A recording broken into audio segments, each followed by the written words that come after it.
네, 언중유골 두 분과 함께합니다. 헬마우스 임경빈 작가 모셨고요. 어서 오세요. 안녕하세요. 미디어오늘의 노지민 기자 모셨습니다. 어서 오세요. 안녕하세요. 네, 시댁 식구들은 요즘 잘 듣고 계시죠? 그러시겠죠? 아니 왜 단톡방에서 더 말씀이 없으신가요? 우선 저는 그 단톡방에 들어가 있질 않아서 그 단톡방 이야기를 계속 하시는 게 과연 좋을까요? 무섭죠. 그 단톡방에 모니터 결과가 막 이렇게 막 올라올 걸 예상하고. 근데 아무래도 좀 이제 뭐 응원 말씀을 전해주시긴 하는데 부담스러울까봐 조심하시는 것도 있는 것 같아요. 그래요. 네. 이 뒤통수에서 뭔가 이렇게 가려운 거죠, 그러니까. 네. 저희 아내도 웬만하면 제 방송을 대부분 모니터링을 하는데 언중유골은 내용이 좀 부담스럽다고. 왜 내용 뭐가 모니터링 목록에서 빼버리더라고요. 왜 부담스러워요? 얼마나 알차고 좋은데. 약간 좀 전문성이 있다 보니까 본인 입장에서 봤을 때는 그러니까 재미없다는 얘기잖아 지금. 그 얘기지 지금. 그래서 열심히 해야 되겠다는 생각을 했습니다. 재밌는데. 그러니까 말이에요. 그러니까. 네, 저희 회사 동기가 엄청 꼼꼼하게 모니터링을 항상 합니다. 끝나고 캡처까지 해가지고요. 직업적으로 하는 거잖아요. 미디어오늘이니까. 그죠? 우리 재밌게 한번 합시다. 재밌게. 네, 자, 우리 재밌게 발제 좀 해주세요. 네. 헬마다. 자, 대통령이 시정연설을 했는데 국회에서요. 국회 시정연설에 대한 보도를 하는 우리 이 언론들의 어떤 보도 양태에 대해서 좀 지적을 해보고 싶습니다. 그러면 결론부터 뭐가 문제라는 겁니다. 이 숫자 세기 방식으로 기사를 내는 게 국회 시정연설에 대한 어떤 바른 방향의 보도 양식이 맞느냐. 숫자라면 뭘 얘기하는 거예요? 예를 들면 대통령의 연설 시간이 18분 28초였다. 역대 최단 시간이었다. 이런 거. 그리고 이제 대통령이 1분당 1.06회의 박수를 받았다. 이런 거. 예. 그래서 18분 동안 총 19회를 박수를 받았다. 이런 것들. 그러니까 이 얘기가 사실은 이게 제가 이걸 왜 잘 아냐면 그날 뉴스 브리핑을 할 때 이 얘기가 첫 곡지로 들어가고 주요 내용이 박수 몇 번 받았다를 여러 번 반복을 하다 보니까 내가 지금 뭘 하고 있는 건가라는 생각이 들더라고요. 과연 이게 대통령의 시정연설에 대한 정보 전달로서 굉장히 중요한 요소인 걸까? 헬마 스스로가 브리핑할 때 이걸 제일 먼저 했다. 그렇습니다. 자기 반성의 시간을 지금부터 갖는 거죠, 그러니까. 그렇습니다. 네, 해봐요 그러면. 그러니까 왜냐하면 그 뉴스 브리핑이라는 게 그날 제일 좀 조회수가 높거나 아니면 이제 연합뉴스 같은 매체의 홈페이지에 갔을 때 헤드라인에 걸려 있는 것들 중심으로 좀 다루다 보니까 그만큼 이 뉴스가 좀 많이 다뤄졌다라는 좀 반증이기도 하거든요.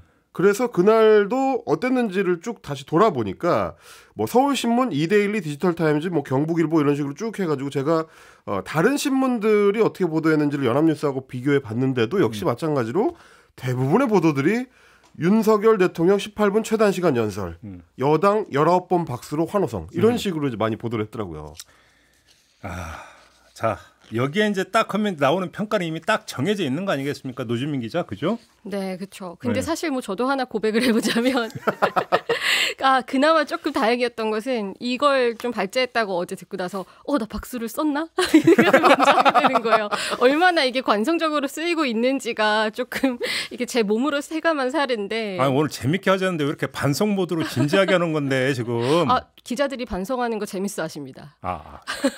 그런가? 네. 네. 그리고 또 개그 중에 최고는 이제 자학 개그거든요. 이게 보통. 고급 유머라고. 네. 그러니까 저는 일단 슬프다. 두 가지를 사실은 지적을 해보고 싶었는데 하나는 대통령의 예산안 관련 시정연설인데 왜 박수를 몇 번 받았는지가 이렇게 중요하게 다뤄지느냐. 이게 하나고요.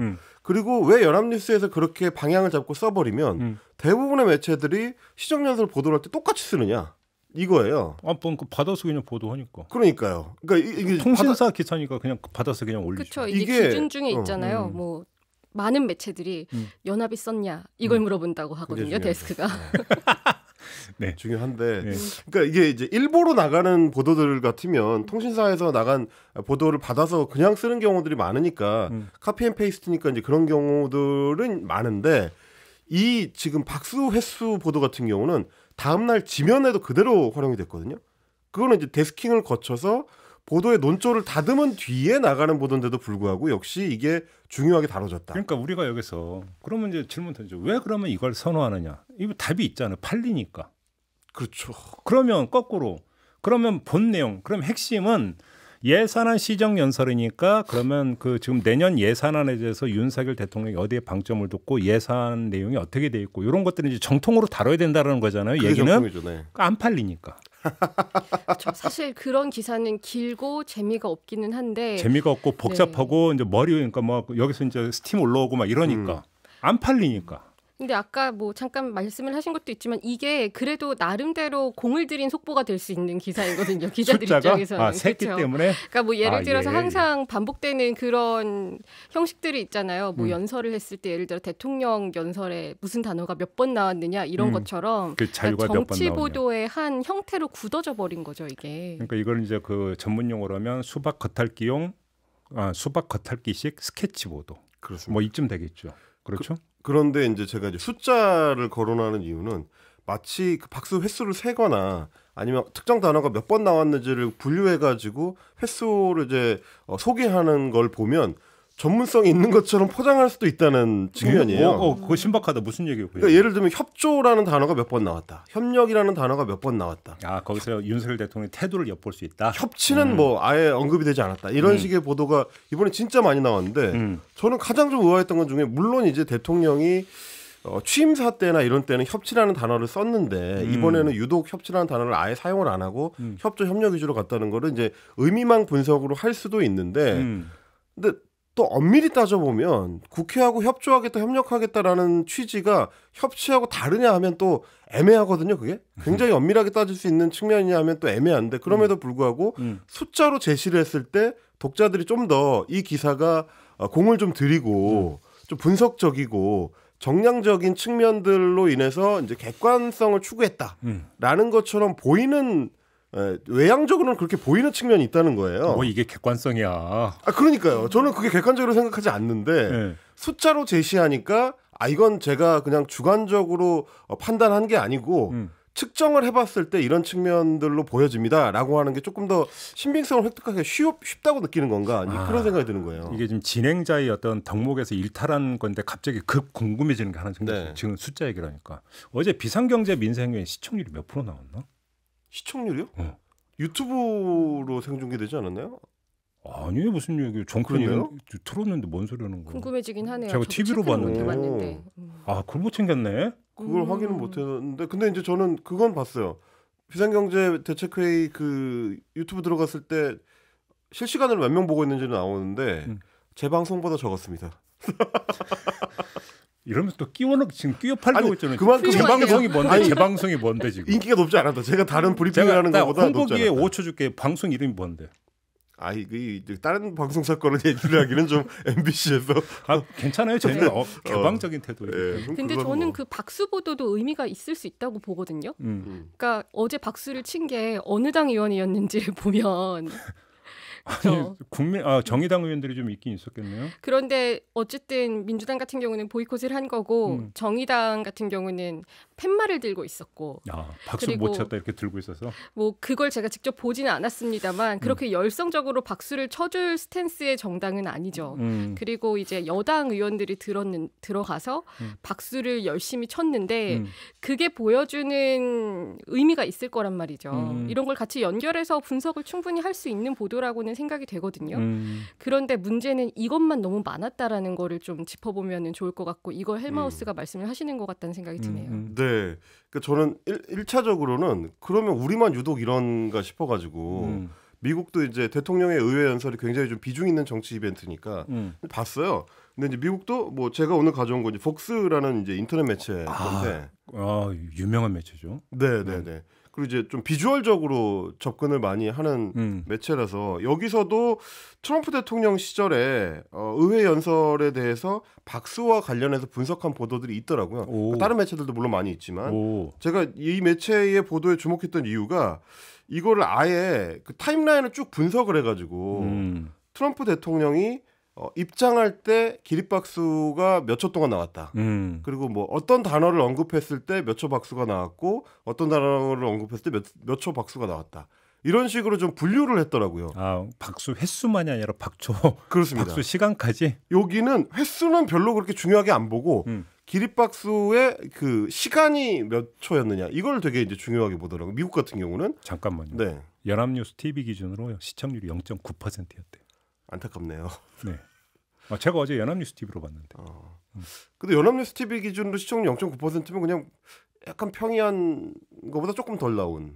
아니, 됐어요. 이제 넘어가. 네, 아무튼 예. 어쨌든 그런 걸로 보면은 그나마 이쪽이 조금 더 의미 분석 쪽으로는 낫다 싶은 생각은 들더라고요. 왜냐하면 어떤 특정 단어를 언급했을 때 박수가 더 이제 길게 지속이 됐다는 거는 연설문의 내용과 연관지어서 이제 박수를 분석한 거니까 차라리 그나마 단순 횟수를 나래비를 세워서 1분당 몇 번 받았다 이거보다는 조금 더 낫다 싶었는데 역시 마찬가지로 미국에서도 대통령이 의회에서 박수 받은 걸 분석할 때는 이게 기사의 주가 되는 게 아니라 그거에 대한 어떤 그 미국 민주당 야당 의원들의 반응이라든지 그래서 트럼프 대통령 같은 경우는 왜 내가 연설하는데 박수 안 치냐 이거는 비국민이라는 뜻이다 이제 이런 식의 말을 했다가 미국 민주당 의원들로부터 이제 조롱을 당했다든지 이제 이런 그러니까 정보값이 좀 이렇게 다른 쪽에 초점을 맞추는 경우들이 많아서 우리의 이제 숫자 보도하고 약간 차이가 있지 않나 이제 이런 생각이 좀 들긴 했습니다. 이제 제가 이제 그 좀 언론 입장에서 좀 하나 말씀을 드린다면 어차피 조금 이제 정통으로 하면 예산안 내용 이런 것들을 좀 이제 분석하고 했어야 되는 거 아니냐 이런 이야기는 하지만 사실은 또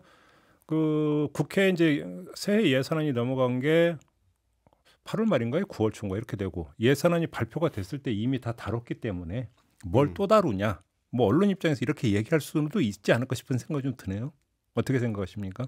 저는 그래서 그러니까 다른 보도들 이게 이제 연합뉴스의 이 보도와 다른 매체들도 이 보도가 많이 다뤄지고 언급이 많이 되긴 했지만 후속 보도들에서는 그런 내용적 분석들이 또 있었어요. 뭐 대통령이 강조한 약자 복지라는 게 실질성이 있느냐 없느냐 이런 얘기들도 많이 있었는데 어쨌든 이 매체가 헤드라인에 어떤 기사를 올릴 것인가 그걸 통해서 얼마나 뭐 이제 어떤 그 기사의 주목도를 끌어올릴 것인가 하는 거는 결정하기 나름인데 그러니까 제가 느끼기에는 헤드라인에 올려주면 그만큼 더 많이 볼 수 있을 것 같은데 좀 선택의 문제도 있는 것 같다 그런 생각이 좀 들어가지고 박수라고 하는 게 한편에서는 의미가 있을 수가 있죠. 왜냐하면 그 본회의장을 야당 의원들도 다 참석해서 앉아 있었고 그래서 여당 의원만이 아니라 야당 의원들도 박수를 쳤다면 야당 의원들이 어느 대목에서 박수를 쳤는가 그건 결국은 동의한다는 뜻이 되는 거니까. 네. 그럼 어느 지점에서 여야가 그나마 좀 의견 접근하고 합치를 보고 있는 게 무엇인가를 바라볼 수 있는 하나의 창이 될 수는 있죠.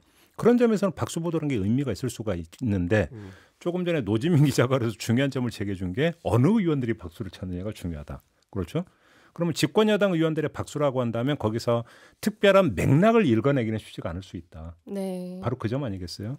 여기서. 그래서 그 박수라고는 횟수 자체가 그렇게 큰 맥락을 갖는 의미 있는 정보라고 볼 수는 없다. 이런 얘기가 될 수 있으니까. 그래서 노지민 기자님 말씀에 제가 하나 더 얹자면 예를 들면 박수를 어느 의원이 쳤는지도 중요하고 어느 대목에서 박수를 받았느냐. 그렇죠. 네, 그게 중요한 것 같아요. 그래서 제가 이제 미국 매체 얘기를 했던 건데 어느 대목에서 기립박수가 길었다, 어디서는 좀 더 짧았다라는 거는 의원들이 중요하게 생각하는 대목에 대해서 구분할 수 있는 그렇죠. 그런 정보를 주는데 그렇죠. 그냥 1분당 몇 회 받았다는 아무 의미가 없어요.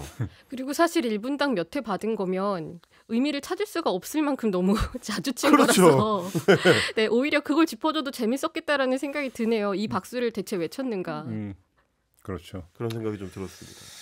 알겠습니다. 자, 헬마우스의 어떤 문제 제기를 좀 들었는데 혹시 그러니까 추가할 내용 있으십니까?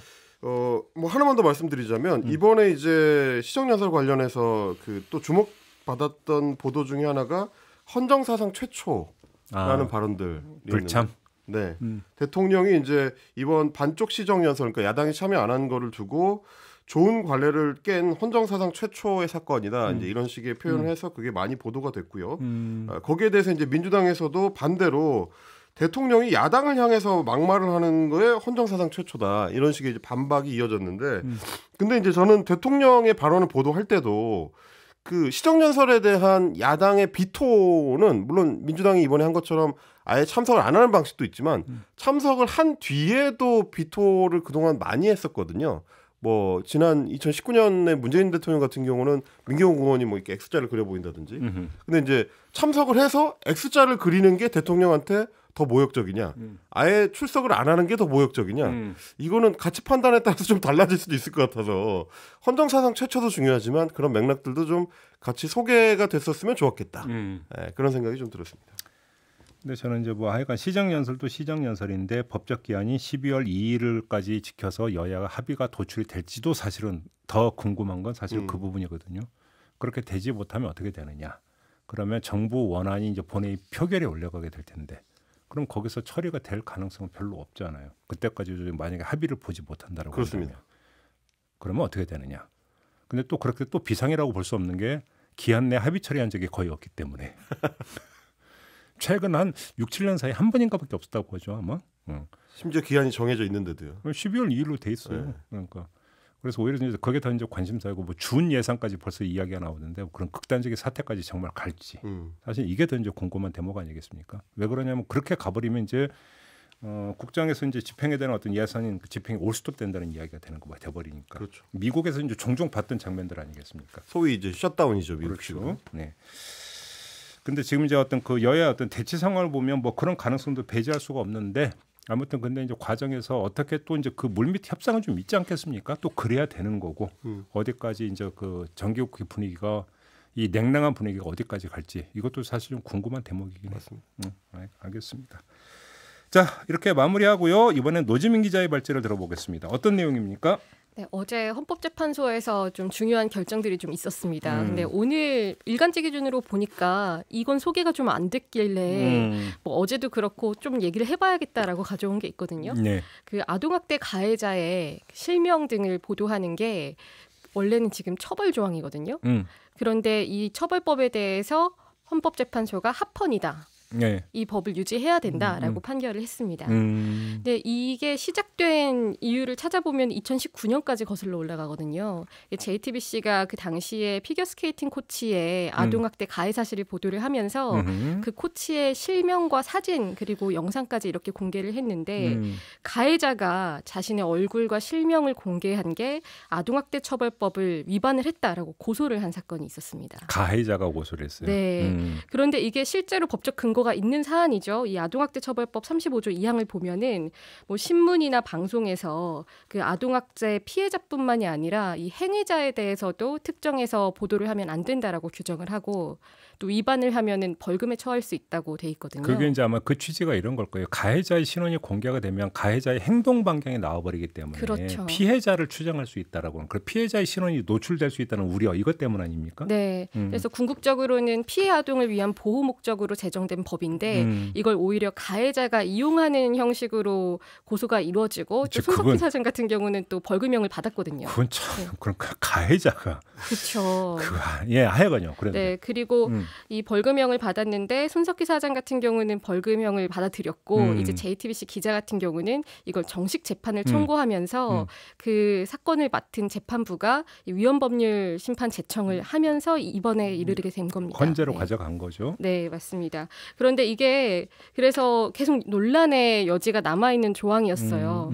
이게 피해 아동 보호를 위한 취지는 이해를 하지만 이게 이번 사례처럼 좀 가해자에게 휘둘리는 조항으로 사용되면서 좀 언론 보도를 위축시킬 수 있는 게 아니냐라는 피해자 논쟁이 보호가 목적인데 그렇죠. 오히려 가해자 방탄용으로 악용된다. 네. 그런데 그럼에도 이제 아동 인권이라거나 이쪽을 뭐 그렇죠. 연구하는 분들은 필요하다고 보고 있어요. 저도 어제 보도 봤는데 이게 그 전원일치 판결이었죠.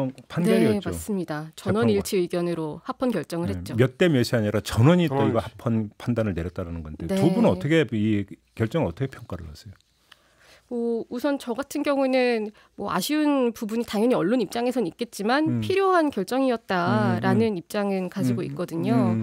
그 어제 판결 요지를 보면은 성인에 의한 학대로부터 아동을 특별히 보호하고 또 그들이 건강한 성장을 도모하는 게 이 사회가 양보할 수 없는 중요한 법익이다라고 네. 한 부분이 있어요. 예. 결국에는 아동이 건강하게 성장을 할 수 있는 그 법 제도적인 원칙을 지켜나가야 된다라는 측면에서 보면 이 법을 위헌이라고까지는 판단할 수 없다라는데 뭐 합의가 이른 걸로 보고 있습니다.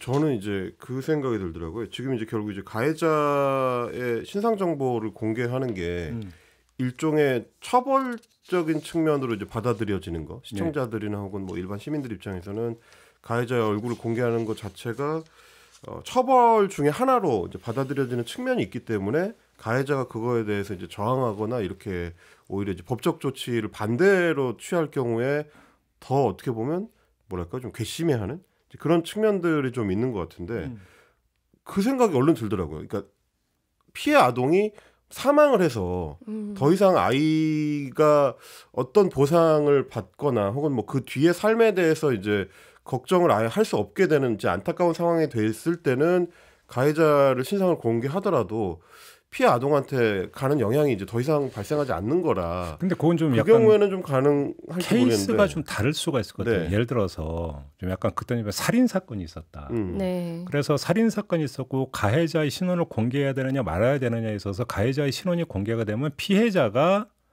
피해를 볼 수 있다라고 하는 게 성립이 안 되죠. 그러니까. 왜냐하면 이미 죽임을 당했기 때문에. 네, 네. 근데 예를 들어서 어떤 성추행범이 있다. 그러면 어떤 게 있을 수가 있냐면 지금 드러난 어떤 성추행 사건은 하나이지만 잠재적으로 다른 피해자가 있을 수도 있는 거잖아요. 그렇죠. 그런데 여기서 그래서 가해자의 신원이 그러니까 특정이 되어버리면 이 가해자하고 알고 있는 다른 피해자들도 혹시 너도 당한 거 아니야? 만약에 이런 식으로 그러니까 시선이 만약에 확산이 되어버린다면 결과적으로 누구한테 피해가 가느냐 이런 문제가 있을 수가 있는 거잖아요. 그리고 실제로 신고를 한 피해자도 신상이 대중에 공개되는 것 자체는 피해가 되기 때문에 이제 그것도 마찬가지로 그래서 저는 이제 아동이 사망한 경우에는 뭐 신상 공개하는 게 큰 이 피해가 추가로 안 발생을 하는데 여전히 아이가 이제 삶을 살아가야 되는 단계고 만약에 특히 이제 이런 어떤 아동학대 사건들 같은 경우는 친부모가 가해자인 경우가 또 많기 때문에 그쵸. 그런 특수성들을 고려하면은 가해자의 신상을 공개하는 게 곧바로 아동한테 추가 피해로 갈 수 있는 거 이거를 좀 같이 고려해야 되는 측면이 있는 것 같아요. 이번 지금 우리가 논의를 좀 약간 넓혀갖고 저도 그 고민이 좀 있었는데 이번 이 건으로 한정하지 말고 일반적으로 어떤 뭐 흉악범이라든지 뭐 반사회적 범죄에 대해서 신상을 공개하는 부분이 있잖아요, 제도. 이거를 그러니까 좀 잠깐 이야기할 필요가 있을 것 같은데 일각에서 이게 대상을 훨씬 더 넓혀야 되는 거 아니냐. 아니 가해자 인권만 중요하고 피해자 인권은 중요하지 않느냐 이런 논리로 이야기를 하는데 과연 저게 타당한 이야기일까라는 생각을 한번 해봤어요. 저는 뭐냐면 신원 공개라고 하는 것은 검거가 됐음을 전제로 하는 거잖아요. 네. 그 전에는 지명수배가 되는 거고 그렇죠. 신원 공개라고 하는 것은 검거가 이루어졌기 때문에 신원을 공개하는 건데 따라서 범인 검거를 위한 신원 공개라고 하는 목적은 없어요. 그러면 그 신원 공개라고 하는 것들이 사회적으로 어떤 의미와 가치를 갖는 것이냐라고 하는 문제. 거기서 얻을 수 있는 사회적 이익이 뭐냐라는 문제와 반대로 그렇게 함으로써 발생할 수 있는 피해 이 정도를 비교를 해봐야 되는데 제가 이런 얘기를 왜 드리냐면 저도 가해자의 인권을 옹호하고 싶은 생각은 1도 없어요. 하지만 예를 들어서 이런 게 있을 수가 있죠. 가해자의 가족이 있잖아요. 그러면 가해자의 가족은 도대체 무슨 죄냐라는 얘기가 나올 수가 있어요. 맞습니다. 그런데 가해자의 신원이 공개가 되어버리면 그 가해자를 아는 사람들은 그 가해자의 가족이라든지 가까운 사람들의 관계를 알게 될 것이고 그 사람들도 어떻게 바라볼 것이냐라고는. 그래서 가족들이 해서 낙인 찍힌다든지 이런 문제도 고려가 돼야 되는 거 아니겠어요? 그리고 실제로 그런 피해들이 종종 발생합니다. 지난번에 이제 뭐 스토킹 살인범들 몇몇 같은 경우는 신상이 공개가 되니까 부모나 그 가족들 주소를 찾아가지고 온라인에 올리다가 이제 그게 논란이 된 적이 있거든요. 네. 이제 그게 쉽게 막아지는 문제가 아니다 보니까 더 좀 추가적으로 고민해야 될 지점들이 있는 것 같더라고요. 근데 그러니까 제가 이 말씀을 특별히 드린 게 최근 들어서 약간 그 논의가 약간 고삐가 풀린 부분이 좀 있는 것 같더라. 그러니까 그래서 좀 드리는 말씀이거든요. 근데 이 신상 공개가 과연 실익이 있는가에 대해서는 사실 여전히 의견이 분분한 상황이고 그렇기 때문에 또 나라마다도 다른 제도가 있는 거고요. 그런데 이 사안만 놓고 보는 경우에는 그래도 조금 더 명확할 수 있는 부분이 어제 헌재 같은 경우에도 그 수사기관 피의자 신상 공개랑 이 사안 같은 경우에는 보호 대상이나 목적이 전혀 다르기 때문에 이게 비교할 수 있는 선상에 있는 문제가 아니다라고 했고 또 이 사건 같은 경우는 좀 아동학대 사건의 특성을 되게 고려를 해야 된다고 전문가나 단체분들이 말씀을 하시더라고요. 그럼요. 네. 그러니까 우선은 아까 말씀하신 것처럼 상당히 높은 비중으로 아동학대 가해자가 부모나 보호자다. 2020년 기준으로 80%가 그렇다고 하더라고요. 그리고 이제 가해자 신상하면은 피해 아동이 신고를 못하게 될 수도 있다. 아직 공개되지 않은 피해 아동 같은 경우도 그럴 수 있고 또 요즘 같은 경우는 뭐 정보통신 기술이나 매체가 워낙 높게 발전을 했기 때문에 이 아동학대 행위자 식별 정보가 보도가 되면 언론이 아니더라도 온라인상으로 수많은 일들이 벌어지잖아요. 이렇게 뭐 가족들의 신상을 공개한다거나 이게 피해 아동한테도 당연히 미치는 사안이고 그래서 일률적 보도 금지는 불가피하다고 한 측면이 있는 거거든요. 참 어려운 문제네요. 아니 그리고 언론 입장에서는 또 이런 게 있어요. 어떤 특정인의 비위 행위나 부도덕한 행위를 고발을 하는데 그건 언론의 어떤 본령이잖아요. 네. 근데 고발 대상을 익명으로 한다라고 하는 건 이거는 사실상 원칙적으로는 약간 어색하잖아요. 사실 이제 조금만 그렇죠? 몇 년 전으로만 시간을 돌려보면 아마 이걸 어떻게 받아들이냐 라고 하는 목소리가 그렇죠. 더 클 수도 있겠다는 생각이 들더라고요. 그리고 그러니까, 사실 그 신상 공개에 대한 그 원칙도 들쭉날쭉이에요. 그러니까 엄밀히 따지면 특별한 기준이 없어 보일 때가 있어요. 예를 들면 네. 어떤 공무원의 비리를 보도한다고 했을 때 국회의원은 당연히 이름을 공개를 하고 고위공직자 뭐 예를 들면 뭐 장차관급은 공개가 되는데 7급 공무원은 A씨로 표시가 되거든요. 그러면 그건 이제 기준이 뭐냐? 뭐 5급 기준으로 잘라지는 거냐? 3급 기준으로 잘라지는 거냐? 이게 이제 엄밀하지 않은 경우들이 종종 있어서 뭐 아니면 이제 죄질에 따라서 달라지는 거냐? 뭐 이런 것들도 사실은 어떤 기준으로 저게 공개가 되는 거고 어떤 건 안 되는 거지? 이제 이럴 때가 종종 있습니다.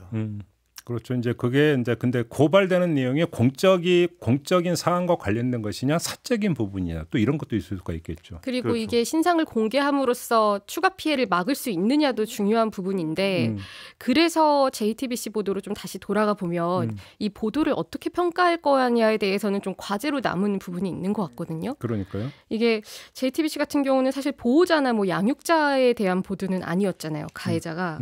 그리고 서부지법 같은 경우도 이거를 좀 위헌 심판을 받아보자 했던 게 피해 아동 2차 피해 우려가 적을 걸로 예상이 되거나 또 신속하게 명확하게 알려야 될 필요성이 있는 경우까지 보도를 금지하는 게 맞는지 이걸 판단을 해볼 필요가 있다라고 한 거거든요. 근데 또 이 과정에서 부작용도 있죠. 뭐냐면 그래서 언론은 어쩔 수 없이 익명으로 보도를 했는데 그다음에 네티즌 수사대가 나서가지고 찾아내는 거. 맞아요. 이 사람이 누구냐 찾아냈는데 뭐냐면 엉뚱한 사람을 지목을 해가지고 엉뚱한 사람이 그 SNS상에 이런 데서 거의 뭐 그 린치를 당해버리는 그런 경우도 종종 있죠. 이런 부작용도 사실 발생하는 것도 있잖아요. 현실적으로. 근데 그럼에도 저는 중심을 좀 잡아줘야 될 필요는 있는 거죠. 있죠. 그럼에도 그래서 어제 저는 이제 아이템을 이거를 발제하셨다 그래가지고 예전 이제 기사들을 좀 찾아봤는데 저 성실함. 이야. 궁금하니까요. 근데 예전 기사들은 정말 놀라울 정도로 모든 걸 공개하는 경우들이 있더라고요. 60년대, 네. 70년대, 80년대 제가 최근에 찾아본 90년대 기사까지도 주소까지 공개한 경우들이 있어요. 주소는 뭐해도 원래는 이제 그게 저널리즘의 원칙이라고 저도 그렇게 배웠죠. 네. 투명성이 가장 우선돼야 된다. 실명 비판. 그렇습니다. 그래서 이제 뭐 강도 범죄나 이런 거에 대한 사회면 보도인데 그 사람이 뭐 부천시 뭐 어디에 산다 이런 것도 괄호로 해가지고 몇 살이고 어디 산다 이걸 이제 표시하는 경우들이 없어진 게 얼마 그렇게 안 됐더라고요. 90년대까지 표시됐고 그러다 보니까 이제 정치인들 중에서도 뭐 예전에 했었던 문제 일으켰던 것들이 나중에 발굴되기도 하고 예를 들면 뭐 원희룡 국토부 장관 같은 경우도 뭐 연수원 시절에 문제 일으켰던 것들이 나중에 발굴된다든지 그러니까 그게 다 이제 실명 보도가 예전에는 굉장히 명확하게 지켜졌던 어떻게 보면 기준 없이 그러니까 기준의 구분이 없이 다 일률적으로 적용됐던 시절의 어떤 그 후가이긴 한데 지금의 기준은 그러면 그때에 비하면 좀 더 명확하냐 이제 이런 것들이 저는 봐선 잘 모르겠는 측면들이 좀 있더라고요. 근데 또 그때와 지금은 방송, 뭐 통신, 미디어 환경 자체가 너무 많이 바뀌어버린 맞아요. 점도 사실 고려를 해야 되는 것 같아요. 그렇죠. 그러니까 사실 이게 제가 볼 때는 케바케인 측면이 좀 있다고 저는 봐요. 그렇기 때문에 일률적 원칙을 잡는 거가 불가피한 부분이 없지 않아 있겠지만 그럼에도 불구하고 거기는 항상 구멍은 발생하게 돼 있다. 그럼요. 그렇기 네. 때문에 왜 그러냐면 그 몇몇 나라에서는 공직자 같은 경우는 무조건 실명으로 보도하는 걸로 저는 알고 있어요. 그러니까 예를 들어서 뭐 이제 그 비리를 저질렀거나 비위 행위가 있어서 수사를 받거나 이러면 익명이 없어요. 공직자 같은 경우는 지위 고하를 막론하고. 고하를 막론하고 왜냐하면 공직자인 경우에는 특히나 근데 그게 공무와 관련된 것이라고 한다면 왜 그러냐면 국민한테 권한된 위임을 잘못된 부분이기 때문에 그건 국민이 알아야 된다는 차원이 여기는 깔려 있는 것이죠. 하지만 공인이 아닌 그러니까 우리나라에서는 사실은 그러니까 공인이 있고 공적 인물이 따로 있어요. 개념상으로는. 그러니까 근데 아무튼 공인이 아니고 사인인 경우에는 또 아니다. 그래서 프라이버시는 또 보호가 돼야 된다. 근데 여기서 또 공인은 프라이버시 영역에 대해서는 또 다르다. 이렇게 또 가거든요.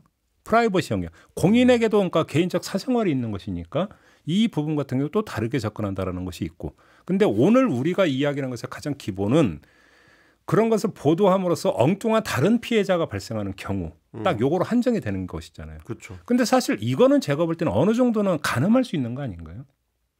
보도하는 입장에서도 이 사람을 이렇게 실명으로 해서 이렇게 만약에 그러니까 폭로를 해서 보도를 한다면 여기에 얽혀 있는 사람들이 이게 어떻게 이제 그 영향을 받을 수 있다라고 하는 것은 기자라면 언론 사람은 저는 가늠해 볼 수 있을 것 같은데요. 그리고 반대로 이 사건 같은 경우는 보통 이제 가해자가 공개되면 피해 신고가 위축될 수 있다라고 하는 부작용을 우려를 하는데 오히려 이런 코치 같은 인물이 보도가 됐을 경우에 좀 더 용기를 내서 나도 이제 이걸 밝히고 싶다라고 하는 경우로 이어질 수도 있는 거죠.